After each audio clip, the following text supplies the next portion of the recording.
Good morning everyone, welcome back to my channel Vivas passion.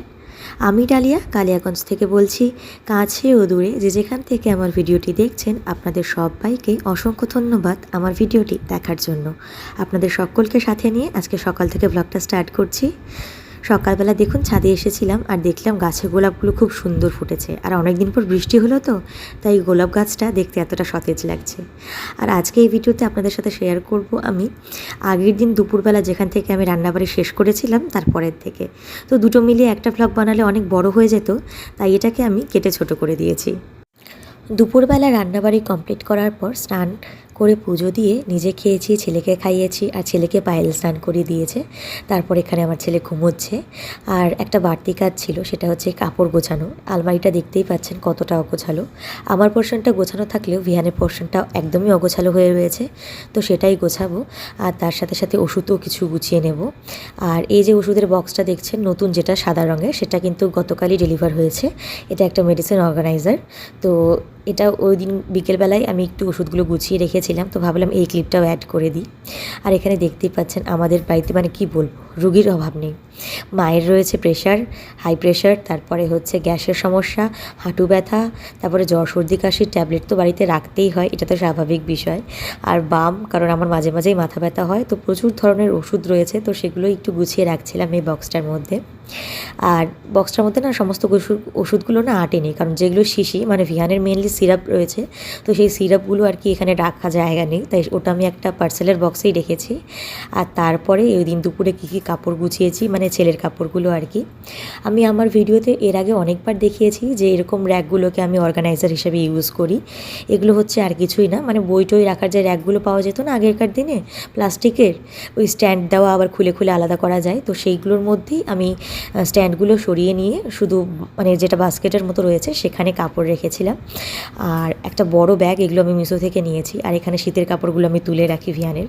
তো সঙ্গে আরও কটা শীতের কাপড় ছিল, ভেবেছিলাম যে মাঝখানে বৃষ্টি হলে ওয়েদারটা যদি একটু ঠান্ডা হয় তাহলে পরাবো, কিন্তু বৃষ্টি হলেও কি মানে ভ্যাপসা গরমটা আর যায়নি। বৃষ্টি হয়েছে ওই নমনমো আর কি, একটু বৃষ্টি হলো, তারপরে আবার সেই যেইকার গরম। তো ভাবছি শীতের জন্য যেগুলো কাপড় কয়েকটা মানে রেখে দিয়েছিলাম যে বৃষ্টি হলে ওয়েদার ঠান্ডা হতে পারে, তো সেগুলোও তুলে দিই। আর রাখার কোনো প্রয়োজন নেই, কারণ দিন দিন গরমের তাপমাত্রা বেড়েই যাচ্ছে, তাই সেগুলোকেও তুলে রাখবো। আর ছেলের কাপড়গুলো ভাঁজ করে অর্গানাইজ করব, তো সে সমস্তটাই আপনাদের সাথে শেয়ার করছি। আর আগামীতে কিন্তু আমাদের বাড়িতে সত্যনারায়ণ পুজো হবে বললে ভুল কথা হবে, কারণ পুজোটা হয়ে গেছে। আপনারা যখন ভিডিওটা দেখছেন ততক্ষণে কিন্তু পুজোটা হয়ে গেছে। তো সেই পুজোর ভিডিও ধীরে ধীরে আসবে, তো চ্যানেলটা সাবস্ক্রাইব করে রাখবেন যাতে সময় মতো নোটিফিকেশনগুলো চলে আসে। আর আমি পুজোর শর্ট হয়তো পুজোর বড় ব্লগটা ছাড়ার আগেই ছেড়ে দেবো। তো সমস্ত কিছু নিয়ে একটু একটু করে চ্যানেলটাকে সামনের দিকে এগিয়ে নিয়ে যাচ্ছি। আর আপনাদের ইদানিং আমি অনেক ভালোবাসা পাচ্ছি, আশা করি এই ভালোবাসাটা আরও বজায় থাকবে আর দিনে দিনে আরও বাড়বে। তো সাপোর্ট করতে ভুলবেন না, আর ভিডিওটা দেখতে ভুলবেন না, পুরো ভিডিওটা স্কিপ না করে দেখবেন, আশা করি আপনাদের খুব খুব খুব ভালো লাগবে।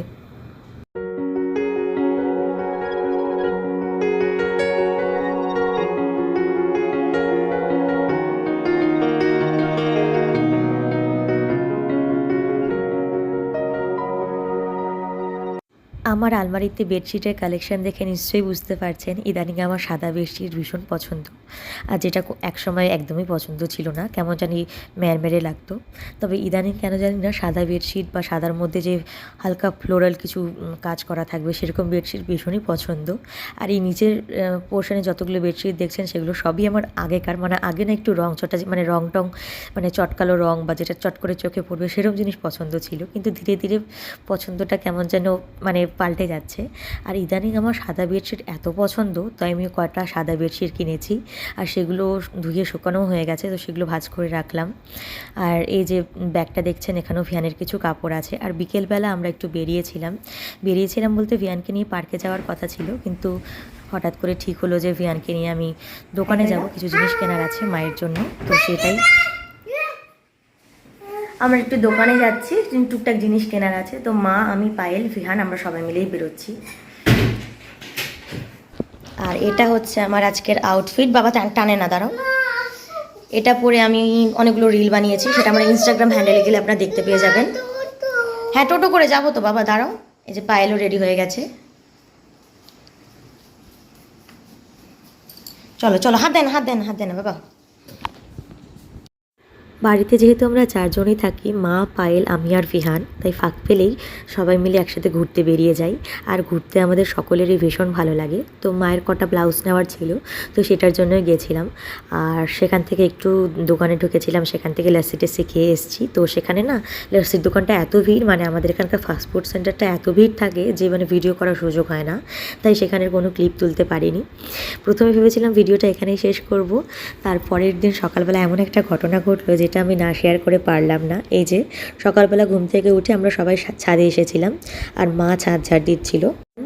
যেহেতু দিদুকে দেখেছে দিদু ছাদ ঝাড় দিচ্ছে, তাই ওরও খুব শখ হয়েছে ছাদ ঝাড় দেবে। ঝাড়তে তো পারে না, তবু ওই হাত লাগাচ্ছিল আর কি। আর এতে কিন্তু কাজ একদমই কম ছিল না, বরঞ্চ আরও বেড়েই যাচ্ছিল। তবুও আমি ওকে বারণ করিনি, কারণ ও যদি একটু একটু করে কাজে পার্টিসিপেট করে তাহলে ও বুঝতে পারবে যে একটা কাজ করতে কতটা মানে টাইম লাগে আর কতটা পরিশ্রমও লাগে। তাই আমি ওকে কখনো বারণ করি না। ও যখন আমার সাথে কাপড় গোছাতে চায় কাপড়ও গোছাতে দিই, তারপরে রান্নার কাজে হাত লাগাতে চাইলে ওকে বলি এই কৌটোটা এনে দাও, এটা করে দাও। এতে কি হয়, ও মানে একটু একটু করে পার্টিসিপেট করলে ওরও ভালো লাগে, আর ওর মধ্যে দায়িত্ববোধটা একটু একটু করে হলেও আগের থেকে বাড়ছে, যেটা আমি খেয়াল করছি। তো আপনাদের বাড়িতেও ছোটো বাচ্চা থাকলে একটাই অনুরোধ, কাজ করতে চাইলে একটুও বারণ করবেন না, বরঞ্চ করতে দেবেন। এই যে দেখুন, ও কিন্তু কাজটা আরও বাড়িয়ে দিচ্ছে। এতে কিন্তু ঝামেলা আমাদেরই হবে, কিন্তু তাও ওকে করতে দিচ্ছি, কারণ যাতে ও বুঝতে পারে যে কাজ করতে কতটা পরিশ্রম লাগে বা কতটা টাইম লাগে। তাই অগোছালো করার ইচ্ছেটাও ওর ধীরে ধীরে কমে যাবে। আজকে ভিডিওটা এখানেই, দেখা হচ্ছে সামনের কোনো ব্লগে।